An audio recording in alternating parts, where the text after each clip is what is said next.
All right, welcome everyone. Thanks for attending. This is the next episode, I guess you put it, of my public webinars. And I want to catch these every once in a while when we have very important points in this market, within the crypto market, particularly Bitcoin. If you caught the last one, you know the reason why we want to hold this one. We had a major breakdown compared to what I was looking for in the market, and need to basically ponder what that means, and I'll give you exactly what I'm looking for and include very key levels that I'm looking for in this. And again, if you if you haven't followed the sequence and you're new to it, particularly welcome to you. And what we'll do, just in terms of ground rules, I'm gonna just roll. I'm gonna roll through Bitcoin and then GBTC, as I've always covered it. But I'm also going to add Ethereum to this webinar because it's really shaping up to highlight what we may be looking for in this market. So we'll bring that up as well. And that's also, as everyone knows, those are sort of the trio that I cover, not just at a daily level, hourly level, but even down to 5-minute, 15-minute charts if they have it. And of course, within the crypto service on Elliott Wave Trader, I'll cover any chart anyone asks for. The time frame much depends on just my intimacy with the chart, for sure. I think I cover must be hundreds, but a lot of particular focus on the large cap. So again, welcome. All right, so I'm going to roll. So if you attended the last webinar, you know that, and even the last series, I was looking at the 2019 to 2020 action is extremely bullish. I mean, we really caught the low in Elliott Wave Trader at the 3,000 low. Because that was a very key long-term support level that I was looking for holding into the 2018 bear market. And we got a nice rally off of that. And, follow on to that, we had a looking for a top right around, let's say, I think I said 13,425 was ideal. And we topped at 13,900 in May 2020. As we rolled into the wave two, as I called it, we had support levels ranging from 4,300 all the way up to as shallow as 6,500, and basically 6,800, and basically we held almost to the 50% retrace of the 2019 rally at first in December of 2019, and we rallied up to right near $10,000. And it was at that point that I was looking for, we're going to zoom in real quick here, I was looking for this rally off that December 2019 to hold ultimately at 7125, if you caught the last. If we broke 7125, we would open the door to 4,300 as the next key support level in this 1-2 setup. So basically this is viewed as a smaller wave 1 and 2. And but to really view that as valid, we needed 7125 to hold. And as I said last time, I asked everyone in the audience not to take any of these support levels for granted, because when they break, and there's a high tendency for when Elliott Wave based supports break, we don't just break them, we run them through. And as I say to my subscribers often, I put either hedging orders or not just stop orders, but orders to short the market right below my stops, because they don't tend to just break. They tend to break hard, and that's exactly what we saw. What's more of a surprise, and what's funny was, I mean, if you follow my writing back into late fall last year before this bottom held, I thought I had a chart that looked much like this with projection down to 5,500 to the deep support level of 4,300. And I just lost patience with it as we continued to rally a little high for what now could be called a B wave high. So I'll mark that as I speak. But I should have been a little more patient, because we obviously didn't hold the key support level of 7125. So it was a very valid chart that I posted last fall. Actually, I consider this the A wave low with a low B in between parentheses B. So it's now the problem I have with this market, even though this was a chart that mimicked a chart that I posted last fall, long before the last webinar. The problem I have with this is we've also breached 4,300. One of the key, that offers a key challenge. So in Elliott wave, we expect the wave 2 at the very lowest to hold 764 retrace, which is at 4,300. Some charts 4,000, depending on which data set you're using, which exchange. But by and large, we've breached that pretty strongly. And in fact, when we dive into Ethereum, we had much more stronger breach. And I consider Ethereum another bellwether within the crypto market. And it's even that chart that warns more. What we know is that once that 764 retrace breaks, we tend to validate the 1-2 setup, which would be the December low going back to 2019.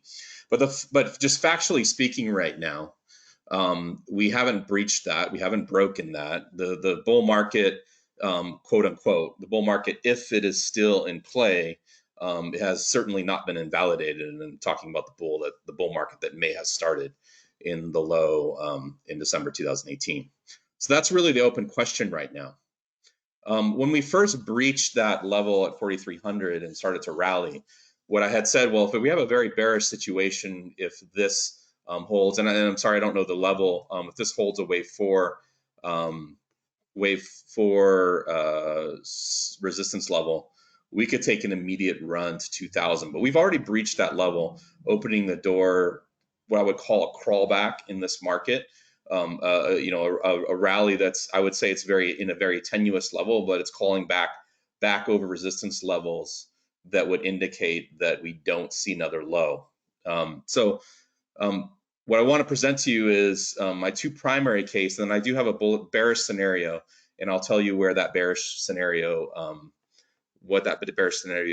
starts to look very probable. Okay. So first, my first view of this market is that we just have an extremely low wave 2.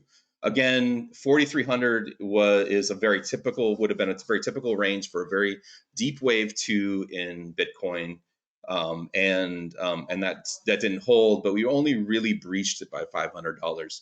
So if I give this the bent again, and in that context, we've also taken out typical wave 4 resistance, meaning and in this situation, a wave 4 resistance holding would have really set up a run down to 2,000 before we bottom. We've already breached over that level. So while this looks like a very strong third wave down, this does not qualify as a very reliable fourth wave up. So I'm at least giving some certain chance that this market is crawling its way back.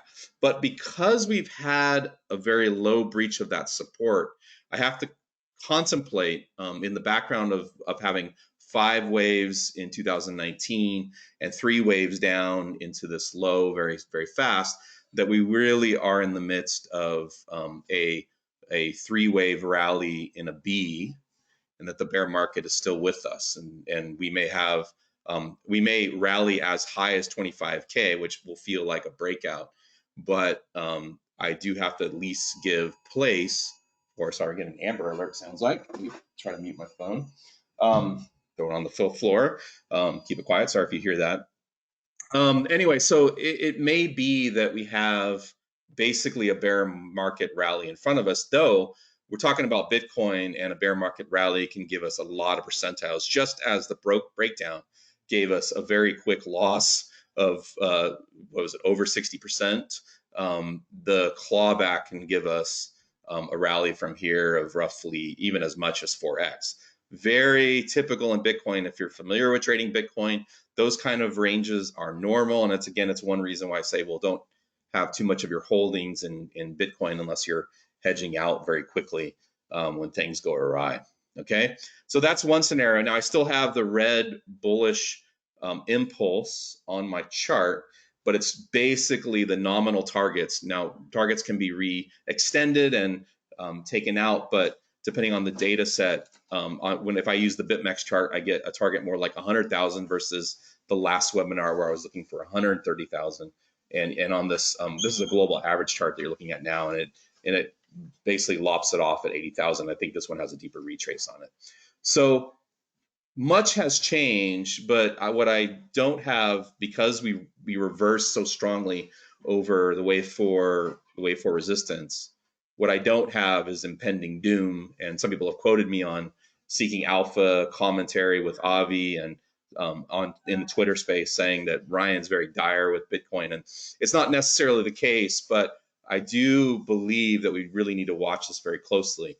I had said in the last webinar, if 7125 goes, it's going to get ugly, at least short term, and that certainly was the case. And right now, what I want to say to you is, if 4,000 goes, you better believe and be ready personally that we'll see 2,000 before this ends. So just take each level as very important. Now, when I zoom into the micro, we'll just go. Let's see. Get very zoomed in here. You just saw my bearish alternative there. What I'm watching here locally again, and this filling out will be very important for the bullish case. Let's see, that's not the right alternative we're watching right now. Right now we're watching potential of a leading diagonal, and again, this is a very messy count, but a potential leading diagonal where we're in B of the third wave. If you're familiar with Elliott wave, you can't have an A, B, C in a third wave unless you have a diagonal, and that's the structure we're watching.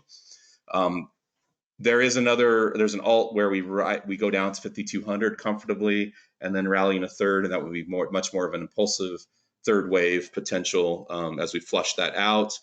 But what I want to say very plainly is, if we drop through 4,000, we can certainly get a spike stick save, so to speak, but the risk is immensely serious that we also go down. Get rid of these ads. Go down to 2,000. Okay, and in the bearish view, again, we're over wave 4 resistance. So the only way I can count this down is an ending diagonal, and so like the B in the third going up, in this situation we have a large B wave high and would rally in 3. It's a very questionable count, honestly. The bearish view here is extremely questionable now because of how high we've reversed. But if we do drop below 4,000, I really have very unlikely view for the bullish side as well. So I'll be looking down. All right, so that should leave it pretty clear. I mean, 4,000 below, we have a very bearish case. If we rally up here in 5 waves up to around 10,000, we should get a corrective pullback, and then have one more wave up in the B wave, and then when we're looking at the more bullish case, the red, and hopefully you guys can see it okay, but I'll highlight it here for the red versus the high B wave. What we'll be doing in the service is riding a 50% stop between the wave 2 and progressing price. That's a technique using Elliott wave that I teach over and over, and it's really reliable for everything from scalping to scalping an impulse to riding a large scale impulse. We'll ride that 50% stop up between the 2 and progressing price to avoid getting trapped in the C wave as it rolls over. All right. Now, I know a lot of people are getting really interested in trading GBTC. I don't have all of the micro levels in GBTC laid out for this webinar, but what's really interesting about GBTC is I had the bullish line in the sand for a deep wave 2 at $5, and it reached was it 501 or 504? Basically, didn't breach 501. So from a GBTC perspective, I can't say that wave 2 bottom, which is in my that wave 2 bottom is in a low probability state. However, the target from 178 is now 114. So in the bullish view, we definitely lost, just like Bitcoin, a lot of the runway, again, unless we see some extensions as we move into the third wave to the upside. But if Bitcoin takes this route where we have this high B wave, I would see a rally up to $20 if this reversal holds at the low B that we saw on March 13th, or whichever day was after our crash in Bitcoin. Then we are probably going to rally up to 1920 roughly, with an ideal target of 28. It actually can go as high as 50, but that would be an extremely high B wave in the situation. Before we see a C wave, roughly right now I'm targeting about the 260 level. Now, what's interesting about these bearish scenarios, and I say that in quotes because ultimately this doesn't unend the larger scale weekly bull market in Bitcoin. If we do take this pullback to 2000, let me zoom us out to the weekly. We do take this pullback in this large wave 4, then it basically changes the degree of my count so that I'm looking for a larger wave 5, which I would expect a minimum over 300,000. Now, it looks very compressed on this chart. I'm going to say to you right off the bat that a wave like that would probably be a multi-year rally. Okay, we have a multi-year bear market. This high B wave count where we rally, say, up to the 20,000 region in a high B wave and then fall back to 2,000. Basically is an extension of our bear market that started in January 2018. But putting that into a higher degree 4, that would make a lot of sense that the then rally in the primary wave 5 would be multi-year rally in 300,000. It's just going to have to set up again to get ready for that. So ultimately, I do have support all the way down at 600 for the most stretched bearish C wave. But I don't necessarily have a projection. So when we do Elliott wave, we mark a retrace, that's typical, and then we look for the market to project to that region somewhere in that range. And so it kind of starts at 2,000 and goes all the way down to 600. Which level? It will much depend on the projection and the high that we set in B wave. You may laugh a little bit. 2,000 for 600. 2,000 to 600 seems like an awful long distance, but remember in Bitcoin we can see that within a couple hours if it wants to be and then reverse most of that within a few more hours potentially on a very extreme day. So I wouldn't look at that and say, okay, well that's that's sort of outrageous that you have such a broad target.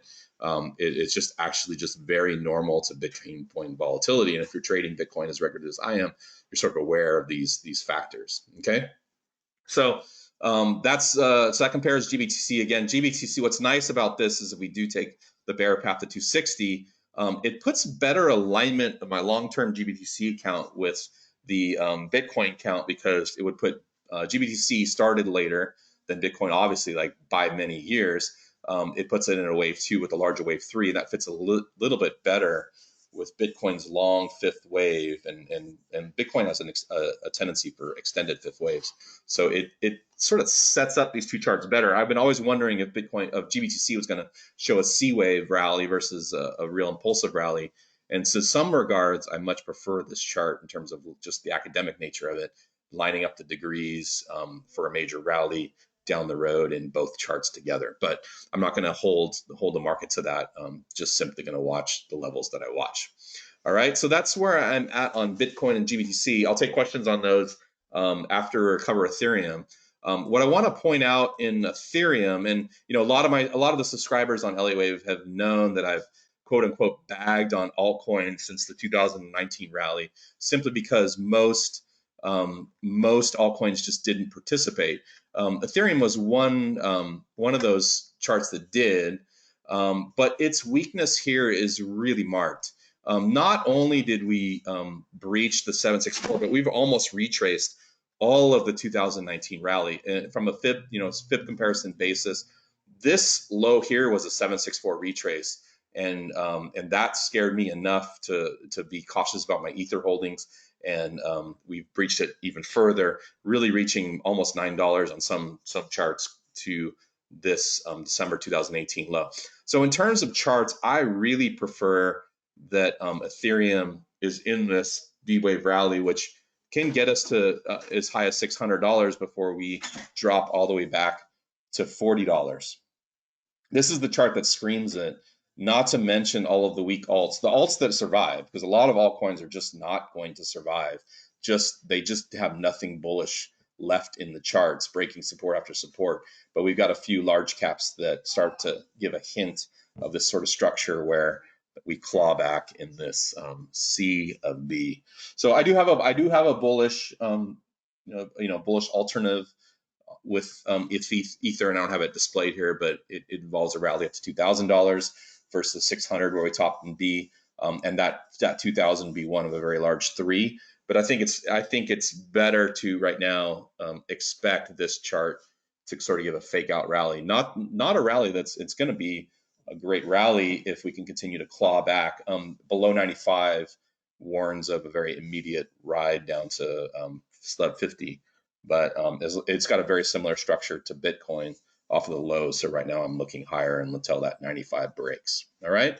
So that's where I am at on Bitcoin now. So watching, closely two scenarios that are relatively bullish with 4,000 warning of my more immediate bearish situation. In terms of my own trading, I had hedges at 7125.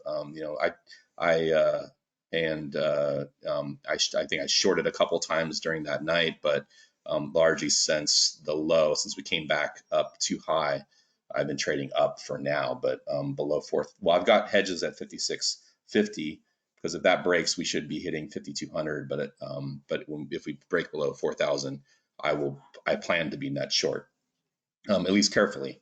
Being net short in Bitcoin is scary, but I largely don't want to ride down to 2,000 with how much exposure I do have to Bitcoin now currently. One thing I also want to say is, GBTC was really the tough one that night. I mean, if you were on our board, you know that we were breaking support. I pulled all the stops on the swing trade at 7125. Those fired off.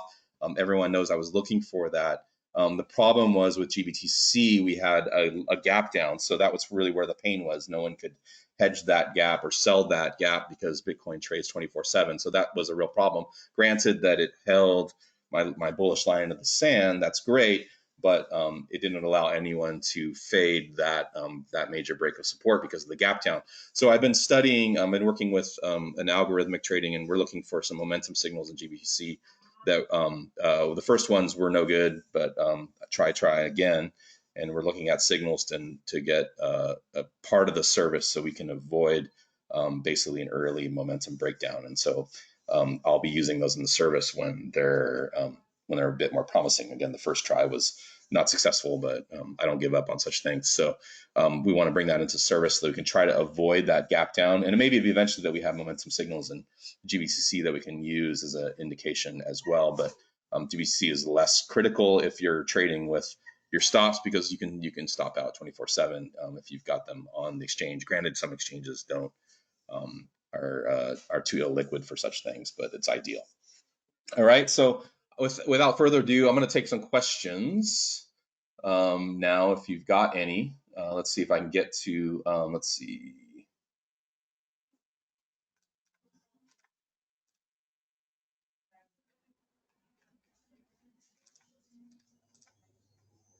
You guys are saying, so tell me, you guys are saying you didn't see charts. Did you not see charts for the whole thing? Can someone type in? Did anyone see charts at all? I did share my screen. Okay, so everyone saw charts. Good. All right, so I need to find the last questions. And if I miss a question, because there's a pile here, just please restate your questions because I've got to. Just real quick, so in bear markets, do you have to sit in cash, or is there a way to make money on downside like shorting? Yeah, absolutely. You can in Bitcoin. You can't in GBTC, but in Bitcoin Ether, you both can short. If you're American, you have only a couple choices. Kraken. Be careful with it. It's a little bit illiquid, but they've been getting better.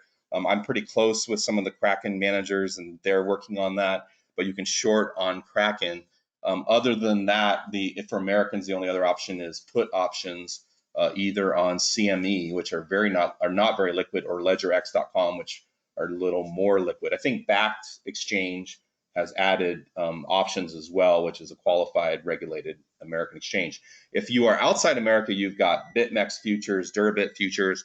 I think very highly of what Durbit's doing personally. Those guys are above board, but you can't use them if you're American. So I would check them out. And again, options to me are better hedges than a lot more safe than hedging with short futures, to be honest. At least you're not using leverage when you're using put options.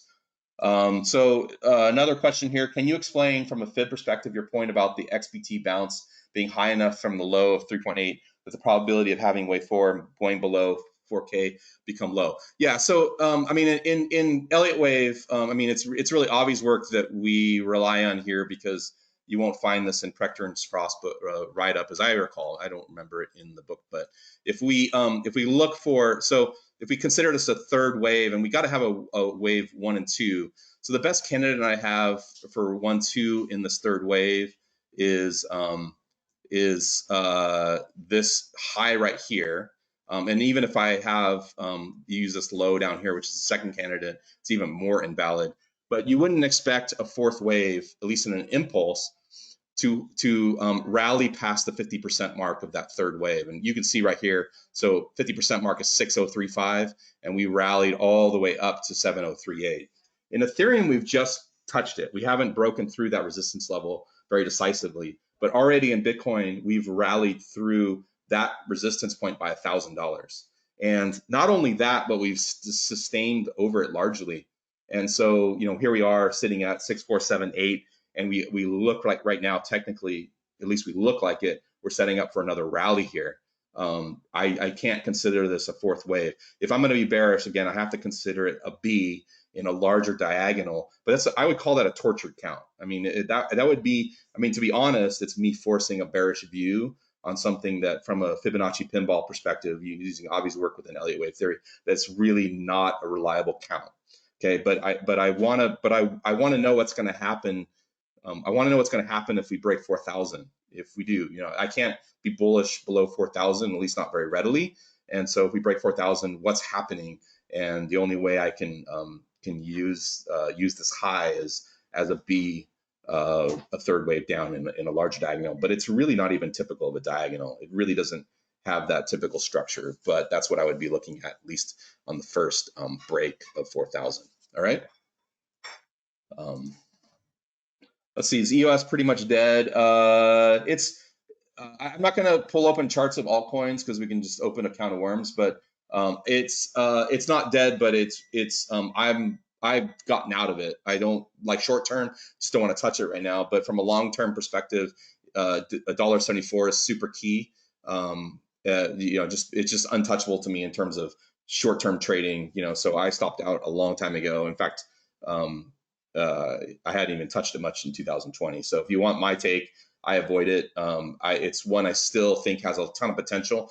I love it from a usability perspective, but from a chart perspective, it's pretty wrecked. And so, but again, it still has long-term support well below. And so my fear is, my first view is, can we hold that $1.74 level? I'm sorry, 74 cents. If we can hold 74 cents, then it's potential. Let's see charts, all good. So sorry, I thought when I asked that question, obviously everyone saw charts, so I've got to get through all the yeses. Any thoughts on Litecoin, XRP? Again, I'm not going to open altcoin charts. Just going to say right off the bat, I don't personally take trades in altcoins. Except for rare instances, I use Ether as scalping. So you're talking to the guy that hates altcoins. Know that about me. They are very dicey. If you ask me now, after the bear market in 2018, remember NASDAQ. If you're trading in NASDAQ 2000, a lot of these great biotech companies went under, even though they had impulsive rallies during the tech boom.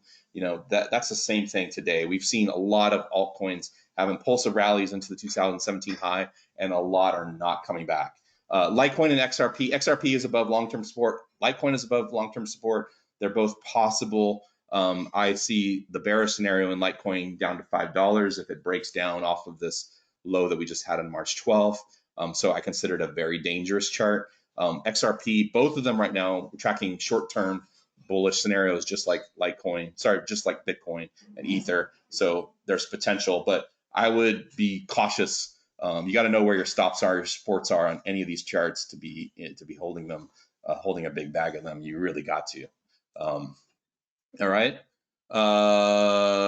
Can you shop Ripple? I assume you mean asking for a chart. I'm not going to bring up charts for altcoins right now. Stop loss for level for GBTC. Well, it's really the low. If you want to give it room, it really is the low on March 13th at $5. Again, below that opens $2. You can put a tighter stop at $5.55. I have my stops at $5 right now. Personally, it's a lot more room that I would want to give it. I'm certainly hurting on GBTC, not on Bitcoin, because I couldn't stop out where my support was above. So I'm now stuck with that $5 stop in my view right now. Again, I have no pain for me in Bitcoin really, but tons of pains in GBTC with that gap down that we had overnight. Did Bitcoin follow equities closely? All right, so that's a big subject on Elliott Wave. It has definitely had a decent amount of correlation, but I'm going to say to you, very quickly. Well, if you look at it, it completely diverged from equities off of the low, because if you look at the lows in equities versus Bitcoin of late, they don't match up. But I've seen more by the minute correlation than I ever have, and my theory is that there's been some bots that have been turned on because everyone's looking at it and they're trying to game it. And every time the stock market went into limit down and shut off, we saw those basically all those algos go off as well. You could just see it in the way the action was. But again, if you're going to trade something looking at something else, how are you going to know when the correlation stops? Because correlation in markets comes and goes. And so I don't stare at one chart to determine my position in another. If they're both bearish, great. They'll both show me with, I trade the ES futures and SPY as well in my other accounts. And I don't stare at them to determine Bitcoin direction because it just doesn't correlate close enough. And again, if you look at the lows and highs, they match up sometimes and then other times they don't. So you're going to get into trouble if you continue to stare at one for the other. Not sure if you tend to cover, but was curious if other coins like S&P are showing. I mean, I've kind of explained that one. Again, not going to open charts, but I think you have to be very careful with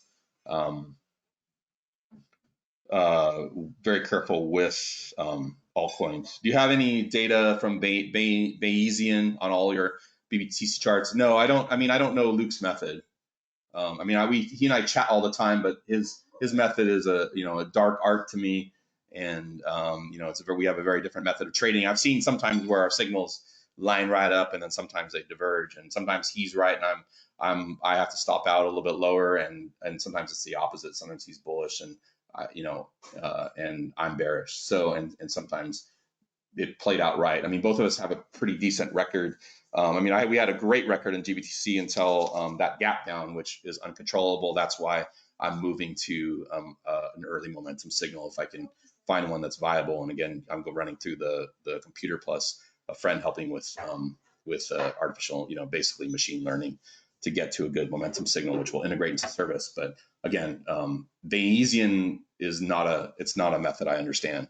It's a foreign language to me. So want to know the probabilities of each outcome. Yeah, I would rely, again, you have to rely on Luke for that because it's outside of my method for sure. So Ryan, I'm really interested. This is like the last question. I'm really interested in hearing about your trading service. How exactly does it work? What are you doing right now with your members trade wise? All right. So, we'll show it. We'll show it real quick. I mean, basically it's a forum. Let me get on. So this is Elliott Wave Trader. Basically, go to the trading room. These are all the services that we have. We have Forex service. We've got regular market service. So if we go to my name and then cryptocurrency trading. So basically, this is just all of my posts. So I'll post charts. I post Bitcoin and GBTC and Ether. I'm trying to find a chart from the morning. So give me a bit. You can see here where I'm working on. So here's I'm working on the momentum signal at GBTC. I'm just saying that the first experiment here broke down, but once it works, I'm going to integrate it with notifications, text messages, and all of that. At least that's the goal. But we have to get to a successful signal. And again, this is different from Elliott Wave stops. I mean, we had a stop on GBTC, but it was a gap down. So it could have never been stopped out. With Bitcoin, we were able to get out of that stop. But basically, I post charts, and then I will post trades when I see one. I don't see a trade every day that I'd like to take. I take some little scalps here and there, and then there are. I'm going to air dirty laundry because we had a bunch of stop outs. But here are the trades. We had a bunch of stop outs here, so it got really ugly. But you have to keep in mind that if you total all these, we actually outperformed the market, but these are not all the trades. So when we had a long run earlier in the year in GBTC through here where we took rapid trades. So we have winners and losers just like any other market. You have to use the stops to avoid major risk, and then you need to basically learn to ride until we hit our target levels or we hit the stops. But these are not all the trades. These are the notifications for more short-term trades. The other thing that I do is I say where my cash is basically core and not core, and where I have the hedge and stop for that. So that's very different. And may build that into the service, but right now I just state it. So when we hit the service, when we hit the top in 13,425, I said I was taking money off. That was in May 2019. As you know, that was very timely. And then I started to enter back into it around 6,800. So when we go to the charts, so when we go into the charts for, let's see, let me get my BitMEX chart. So I was entering back into a position here. I had one stop out and then entered back in core. And then when we rode this up, a 7,125 is the stop for this setup. So so what I'm looking at is trying to get some early momentum signals into the service, but basically ride a stop off that low. And then I did some profit taking up in here, which I did post, but they were small profit taking versus the core, which had a stop at 7,125. Okay, I haven't re-entered an unhedged core for people until we get 5 waves and then a pullback, and then I'll post when I believe it's safe to say, okay, having your core position. I have a core on now personally, but I have hedging orders to stop out. Basically a stop short to end this into a hedge position. Right now it fixed 5,650 and then 4,000. So 5,650 would be a 40% hedge. 4,000 would be a net short, meaning I'm short the market and looking for 2,000. So all of that I post live, so where I'm at. But what I always say to people is you don't want to take all my trades. You really have to build a plan around the analysis. And so I spend a lot of time educating on tactics. What's your approach? Your approach is going to be very different if you are, for example, if you are trading Bitcoin with a tiny amount of money and then you have a salary. See, I don't have a salary other than my analyst work plus my trading income. So I'm not always adding a lot of money back into the market. But if you have a salary where you're adding money to the market, then you would want to hold a bunch of cash for a deep drop to 2,000, and you wouldn't want to start chasing the market with all of your cash just because you're breaking out over 7,000. Okay, so I talk about those tactics. So that's at a teaching level, because if you follow all of my trades, and I do this for a living, you may expose yourself a whole lot more than you should. So I give you those tactics to try to teach you to build your own trade plan. So it's not a personal tutelage. It's something we talk about. We usually talk about tactics every Saturday morning to help you build your own plan, because if you follow all of my swing trade, for instance, and then try to follow me on my core, there may be just something awry in terms of your own personal risk levels and exposure. We are going to move the portfolios on the site to kind of this mix of where my core cash holdings are, and then the swing traders trades, which is the table I showed you, is sort of the bonus trades. A lot of people think that the bonus trades are all of my trades, and that's not accurate. And I'm giving kind of a misinterpretation of what's happening in my core if you think of that as all of my trades. So we're gonna kind of fix that on the site. So that's gonna be a lot more informative. That said, still you should form your own plan around the analysis, and it takes a bit of time to kind of understand and how to do that well, if that makes sense. So short term, are you bearish on Bitcoin, Ether, and Bitcoin Cash? I don't like Bitcoin Cash chart at all. I think it's one of the worst large cap. So we'll just knock that one out. Ether, I'm only scalping it. You're asking me if I'm bullish or bearish. I have a slight bull leaning, but I'm not long right now. I actually have a slight scalp of Ether short, which I don't mind losing money on because it's a hedge against my Bitcoin long right now. So am I short term? Well, it's very much a micro view because I don't trade Ether on big swing trades most of the time. So I'm largely a Bitcoin trader. And again, on Bitcoin, like I said earlier, I'm bullish above 5650. Okay. It only takes a break of 5650 here for me to be cautious, and I'll be 40% hedged. And then a break below 4,000, I am definitely bearish, and I will be net short. Okay, so that should be pretty clear. But again, when you ask me a question about altcoins, you're asking the guy that doesn't like to trade them. except for very small positions every once in a while, and largely bags on the charts. And BCH is one of the worst large cap charts we have out there. I think it's a very poor quality situation. Let's see, which coin needs to hold 74? That would be EOS. EOS needs to hold 74 cents in my view. Can you go over the Bitcoin micro again? Sure. Let's see. So this is the one I'm looking at. I think we have, I mean, my primary right now is that we have a triangle forming here, and we should get a healthier D wave before we get an E, and then launch in the C wave. There is a potential that if we break below this level, let me move this window you guys can't see, 5860 that, and then 5650 that we are going to go to this lower box. That's not particularly bearish. It really aren't bearish until we break below 4,000. So I don't have all of my thoughts on here. But again, I trade levels, not counts. You know, that's something that's hard for people to understand. The counts are used to figure out levels, and I trade against those levels. So anywhere between here and here, I'm bullish, all the way down to 4,000. Once we break 4,000, I'm bearish. All right. So I'm watching a triangle right now. That triangle may break. It's a pretty sloppy pattern. But again, remember, this A point is well above wave 4 resistance.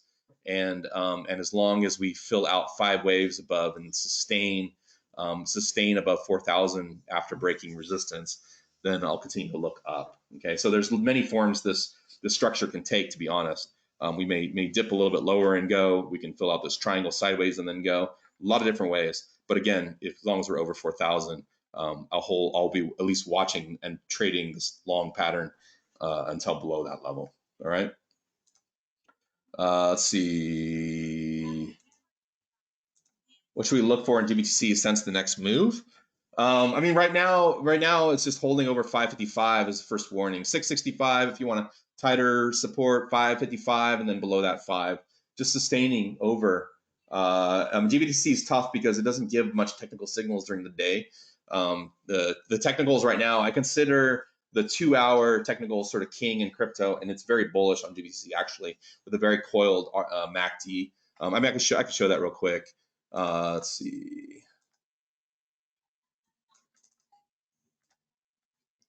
Sorry, let me pick another chart. Let's see. So you look at, so here's a 2-hour chart. You can see the Bollinger Bands tightening up. Volatility is coming. It's been really low volatility and it's building up again. 2-hour and daily Bollinger Bands are very useful to me. But this ACT is super strong. So it's starting to coil back up over the 0 point. That's a bullish setup to me just from a raw technicals. As long as we don't break 665, we don't want to, once the Bollinger Bands start to open up again, pay attention to the direction, because you want to start seeing it hugging the top of the Bollinger Bands as soon as it starts to go. Sometimes in crypto, we get a whip down below the bottom line and then right back up. And that certainly can play out Elliott wave wise, because over the many days, I've been looking for a little bit lower C wave, closer to 665 in this move, but it's so far resisted it, and Bitcoin's sort of staying aloft. So don't be afraid by 665. Don't be afraid by afraid of the Bollinger Bands opening up to the downside just a little bit, as long as we hold 665 and whip right back up and start to push higher. Then, but I love this MACD. And a little bit of whip down to 665 is not really going to change that. I wouldn't expect. So really pretty set up in terms of technicals. But again, until technical, as everyone knows, technicals are slave to price, not the other way around. Technicals don't make price do anything. Technicals just express a structure in the price. There's kind of a visual aid, and right now this is indicating to me at least a good chance that we're in a bullish consolidation right here. RSI looks great too. I like it holding 40, so you can see where I put my lines, not too exact, but I put my lines on RSI as indications here. So something to watch. Let's see, any more questions? It's taking the place of the nightly crypto report. No, I'm gonna write a report tonight, Andrew. I'll write the same report as usual. I'm not gonna. This is a public webinar for having people aware of the service and catching up with the old webinars. But I'll do a report tonight, just like anytime. Longer term GBTC chart, please. We'll just flash it up real quick because I did pretty much show it, and you'll get the video. But again, I'm cautious about. So I want to be really clear. This is the third wave out here, which this would be the bear market still going, and we have a dip to 2. and then I would expect a third wave up to, I mean, it says 90,000 right now, but we'll have to reproject as we go forward. But again, this is only one take, and I always say to people, this is a moon count. Don't trade the moon count if you're not aware of the levels where it breaks. All right. So again, we go much below 2. This is off the table, and also even when we hit 2, all of these targets need to be readjusted. All right. So I am looking for a third wave if we take this route down to the 2. And my primary has been a rally up to 114. Well, it was 178, but the target's lower. This is still primary until it breaks. But I am going to also watch for the C wave up in this area along with Bitcoin as it goes. All right. So I have 2 scenarios I'm watching. And but again, I always tell people these counts gets you greedy. You start putting too much money into Bitcoin GBTC without managing it short term, and you end up being very frustrated with this count, which really, again, everyone knows I'm a risk manager and I will call out stops as we go. So again, don't look at this count now and say I'm predicting the future. Please look at, just like I said last webinar, 7125 breaks, it goes down, and the same thing happens here if we break 5. All right. So just please, please, please keep in mind the risk management as we go. All right. Timing, I don't put much stake in timing in terms of Elliott wave, to be honest. I've played with her cycles to do timing, and I found it very unreliable, as Price had to confirm any of her cycles as work. So I don't really get into timeline. I mean, we're seeing Bitcoin slow down. We're seeing the volatility in Bitcoin slow down. So if I give you timing, let's say the major primary 5th wave in Bitcoin delays out to like 2023. Well, by the time we get there, Bitcoin will be moving much slower. It's a more institutional trade, and it could stretch out another 10 years, to be honest. So that's why I don't get into timing, as timing evolves over time. And as liquidity of a market changes, timing also changes. So I really can't predict what the volatility condition of Bitcoin will be out in the future. It is markedly slowing down day by day, month by month as we go, simply because more institutions are trading it, and that gives it a bit more of a tamer, a tamer behavior, so to speak. Yeah, the same thing. Question on timing on GBTC. I really don't have one, to be honest. I mean, it's just not reliable. It's not that I can give you like a gut, like, okay, 3 years we're going to be in we're being 4-figure GBTC. If the bullish count plays out, it probably takes 1 to 2 years to play out. But to be honest, I would be really amiss to hang my hat on that, and you should too. Don't do it. It just really can't rely on timing nearly as much as trading price, in my experience. Someone else may have a theory that works better than mine for sure, but it's not me. All right, guys. I don't see any more questions. If there's anything you want me to cover in the next 2 minutes, otherwise, again, if we have free trials, if you have never been on Elliott Wave Trader, we don't take your credit cards. Do visit, sign up. Just hit elliottwavetrader.net. You'll get also the rest of the site to try too. You're welcome to. Again, we don't take credit cards, so you don't have to worry about that canceling or anything. If it's not for you, we totally understand. If you have a lot more questions, of course, opening up a trial will allow you to have access to me for a period of time. Follow me on Twitter. I do YouTube every once in a while when the market is a YouTube video. If the market's doing something important, and so I did one recently, but you guys got a lot more information here than that quick YouTube video. And then finally, best of luck in the market. I hope you guys trade Bitcoin well in the coming year, and just play it safe, please. It's an extremely volatile market. All right, guys. Thanks a bunch, and we'll talk to you guys soon.